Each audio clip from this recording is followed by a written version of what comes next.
Filipino mindset. Pag manahimik ka, guilty ka. Kapag sumagot ka, ma-attitude ka. Kapag magpaliwanag ka, daming dahilan. Kapag sinagot mo, bastos ka. Kapag nagsorry ka, pakitang tao ka. Kapag pinatulan mo, masama ka. Hay, wala kang lulugaran. Hindi mo naman kailangan i-explain ang buhay mo sa iba. Magiging plastic ka ba kung tunay sila sa'yo? Matalino kang hayop ka! Walang taong makakaiwas sa problema. Parte na talaga yan ang buhay natin.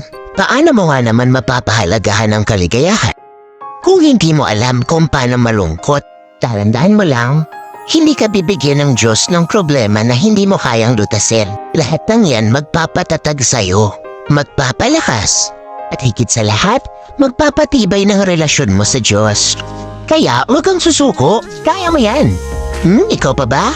Huwag na huwag mong subukan kaibiganin ulit yung taong sumira sa'yo, yung taong nagtaksil sa'yo, yung taong nagsabi ng masama laban sa'yo, o yung mga taong para lang maging mabango sila sa iba.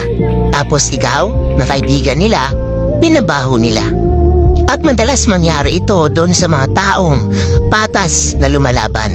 Kaya kung isa ka sa mga nakadanas ng ganito, yung pagkatapos mong pakisamahan at itrato ng ayos, gagawan ka pa ng kwento. Huwag na huwag mo silang kakaibiganin ulit. Marami pang tao dyan na pwede mong makasama. Yung tao na magiging masaya kasama ka. Yung mga tao na sasabayan ka sa tabumpay, hindi hihilahin pababa. Bagkus, ipupush ka pa paitaas. At tandaan mo, ang ahas, nagpapalit lang yan ng balat para maging mas malaking ahas. Pero, kahit ilang beses pa yan magpalit ng balat niyan, ahas pa rin yan. Real talk lang yan.